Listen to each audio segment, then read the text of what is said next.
เอาที่เขาเสร็จไม่บอกเป็นเงาเป็นพิเศษป่านี่แล้วก็ป่านี่เดินไว้ในแคมป์หัวนะบ่นั่นแหละเคยหัวใช่แต่เราคุณป่านี่หรอสบายดีพี่น้องหมดทุกคนเมืองอ้ายเขามาส่งไม้คุณป่าคุณจอหามีกันนี้10 แผ่นแผ่นได้กู16 แผ่นประมาณมันก็ตุ้มเลยนะไม้เห็ดตูบสั่งไม้น้ำอ้ายไม้เส้นแน่ไม่เส้นไม่เป็นว่าเสียดนี่ว่ากองหินนี่แหละ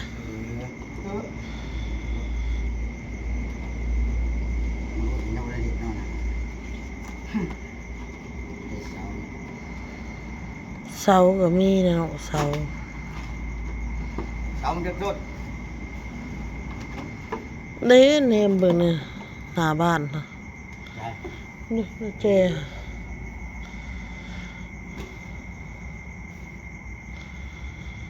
เอาไว้ในข้างเฮือนเลย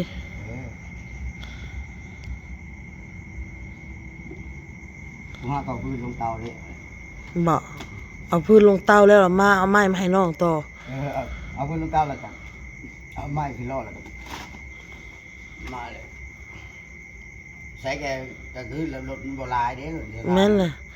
กลางเว้นลายมันยากแม่นเลยรถลายรถลายแล้วมันเบรกจักเขาแก่มัน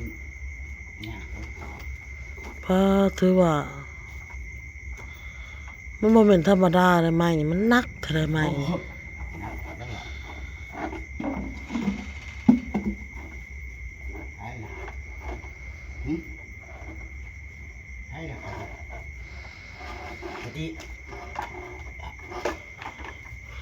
ใช่แม่เฮาที่แม่เฮาแหละเอาห้องแน่เมื่อประตูตัวไรประตูตัวพุ่นบ่เอาห้องนี่ลูกเขานอนห้องนะแม่เขานอน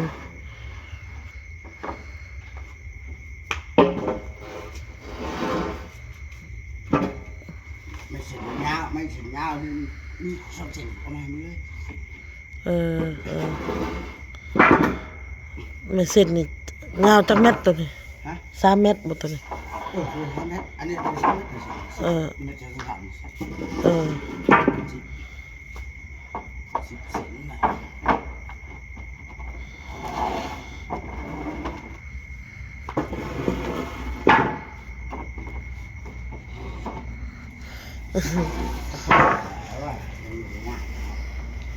ไม่พอให้ได้ไม่ประมาณยาว45ได้บ่งาน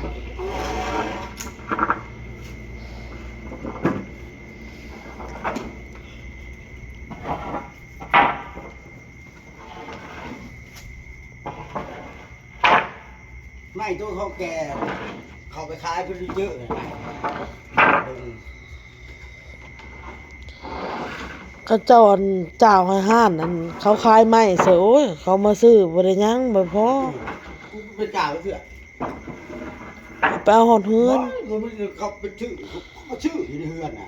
บ่เมื่อจะมีกูเอาไปเดี๋ยวกูเข้าขายกูไปส่งกูแกไปส่งที่โน่นเขาก็ชื่อไปเห็ดแกไปปูเทียงเขาขึ้นหายข้าวแขกมาไหลมันมีตัวบ้างนะแม่กูตัวบ้าตัวสนิทกับยามันเอาบ้างนึกถึงกับแง่มันเองปาดมึงอีกแผ่นกูจะให้เร็วนะสิแถมบ่กูจะให้มึง10 แผ่นกูจะปาดไปเต็มนักไม่แถม10 แผ่นเห็ดเป็นปูนะอันนี้มันพวกแผ่นพายดูเห็ดบางยืดถึงเวลาเลยไปปูไปซ้ำนี่น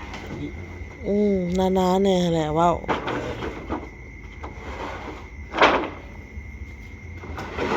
นี่สำนีไม่ซี่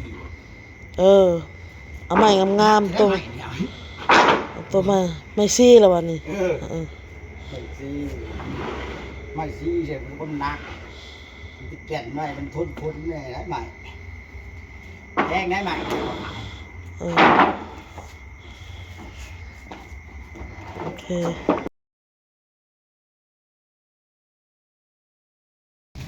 สบายดีพี่น้องมาจะกูจะคนเอามาต่อพี่น้องมาต่อเมื่อคืนนี้ไอ้เบิ้ลมาส่งไม้ให้พี่น้องสั่งไม้นะไอ้เบิ้ลเลยพี่น้องเด้ออ้นสั่งไม้มาอ้นสีเฮ็ดตูบพี่น้องเลยแต่ว่าเต้เป็นหาเวล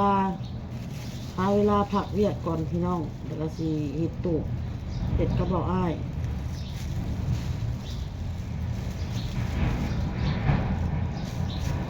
เราอ้ายมาซอยเนาะ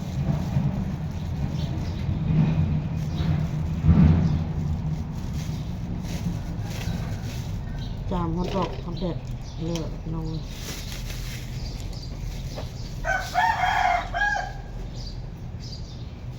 เห็ดน้ำเครื่องคล้ายคือเก่าอะพี่น้องเลยต้นกระซื้อหัวใจมา2 โลเนาะซื้อเอ็นมา2 โลเห็ดมือนั่น1 โลพี่น้องเลยแล้วก็มาเห็ดมื้อนี้ไปส่งน้องบอลไปโรงเรียนแล้วก็บ่ได้ไปตลาดเพราะอ้นแบ่งเห็ดซื้อมา2 โลแล้วก็แบ่งเห็ดมื้อนั่นแล้วก็ย่างประมาณที่เฮายังย่างขายบ่หมดน่ะย่างประมาณ6-7 ไม้นี่แหละเนาะพี่น้องเนาะเอ็นอันน่ะซีนติดเอ็นน่ะ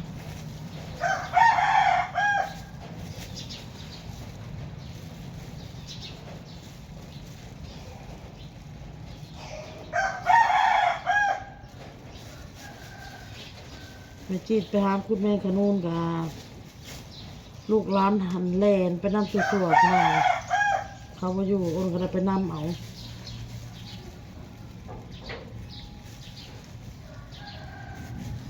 มา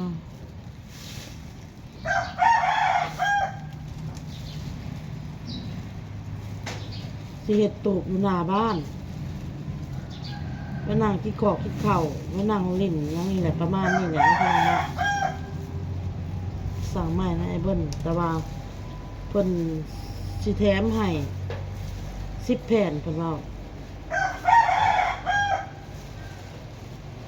เพิ่นสิแถมให้เพิ่นสิเติมให้เพิ่นว่า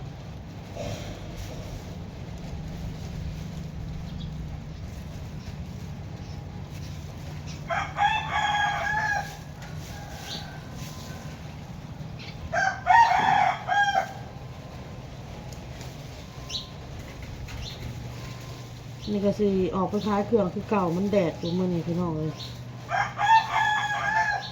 ก็ลงมืดผ้ามืดฝนมาแล้วก็ได้ออกไปขายเมื่อใดมันแดดนี่ก็สิออกไปขายเสียงหมด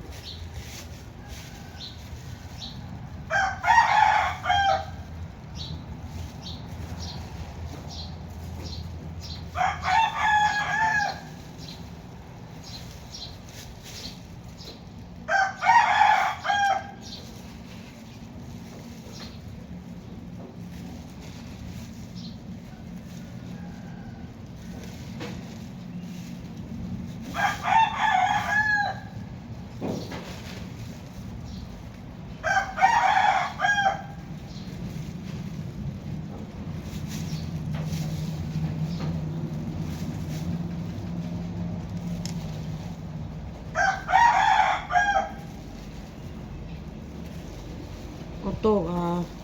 หลังจากไปเอามาแล้วก็เอาไปนอนพี่น้องเลยกินยาแล้วก็เอาไปนอนนางไปบุญมานางไปบุญอยู่กับแม่เฒ่าก็โซ่ก็เข้าไปนอนห้องเพิ่น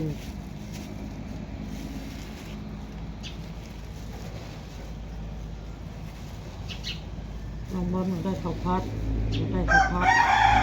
ไปกินโรงเรียน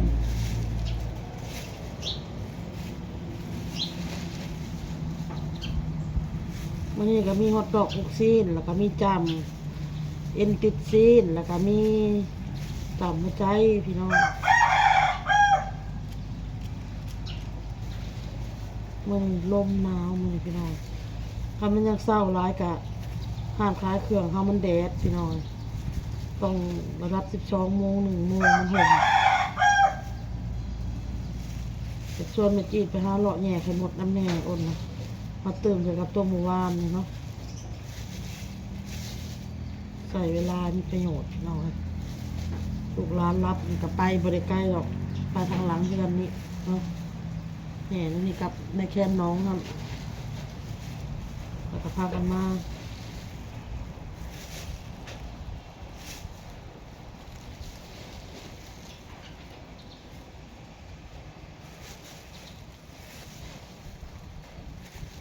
เป็น2-3หังนี่แหละเอาแง่คนอื่นแง่คือเก่าพี่น้อยแล้วตามลูกชิ้นเสร็จแล้วพี่น้องโอเคพี่น้องคลิปนี้อ้นกับสิเวลาแล้วพี่น้องได้บ่มีหยังดอกคลิปนี่กะสั่งไม้แล้วไอ้เบิ้ลน่ะสิเฮ็ดตูบแล้วพี่น้องเฮ็ดตูบไว้นั่งเล่นให้แหละให้ลูกให้หลานให้แม่ให้น้องพี่น้องเนาะกะให้บอตี้ระหว่างก่อนหาเวลาน้องพี่น้องเนาะหาเวลาขาดเวียกมื้อใดมันเวียกหลายกะเราบ่อยากขาดนะอยากซอยเวียกเขามื้อใดเวียกมันบ่หลายแล้วก็สิขาดแล้วก็มาเฮ็ดพี่น้อยมาเฮ็ดตูบเฮ็ดหยังสั่งไม้แต่ว่าไอ้เบิ้ลเพิ่นยังสิเอามาเติมอีกอยู่น้องพี่น้องมันยังบ่ครบมันแก่มาเถือเดียวมันนักไม่มาเพียงเนาะใส่รถจักรแก่ใส่ล้อมาคือ FC เห็นนั่นแหละน้องพี่น้องเนาะแล้วเพิ่นก็เสียมาเติมอีกเพิ่นสิแก่มาให้เติมอีกแล้วก็เพิ่นสิเลื่อยให้อีกเติมให้อีก10แผ่นเพิ่นว่าน้องพี่น้องเนาะก็มุกขอบใจทางอ้ายเพิ่นหลายๆเพิ่นสิเติมให้น้องให้นุ่งอีกน้องพี่น้องเนาะ10แผ่นเติมให้ละล่าคือบ่ได้ซื้อน้องพี่น้องเนาะมีแผนอยากเห็ดตูบอะไรอยากได้ตูบแบบหลายปีเลยพี่น้อยกับจ้าไว้อยู่บริเห็ดจักเทือมันก็สิออกคล้ายเครื่องที่เก่าเพอมันแดดพี่น้องมันค่ะแต่ก่อนสิไปคล้ายเครื่องเขาจะอะไรพี่น้องให้เด็กๆรับกันอยากไปแง่เอาไข่หมดทางนั่นทางกับในห้างนี่นะพี่น้องทางล้างเพื่อนนี่แหละกับในหานัดเนาะ2-3ห้างใกล้ๆให้เด็กๆรับก็สิพากันไปกันไม่จีบพี่น้อยสุพลนอนอัดตู้ไว้ไปแป๊บเดียวแล้วก็มาพาเนี่ยก็พามาพาบริไปไกลแถวเงินนี่เนาะพี่น้องเนาะโอเคพี่น้องล่าเลยคลิปนี้กับพ่อกับคลิปหนาจ้าสบายดีพี่น้องบาย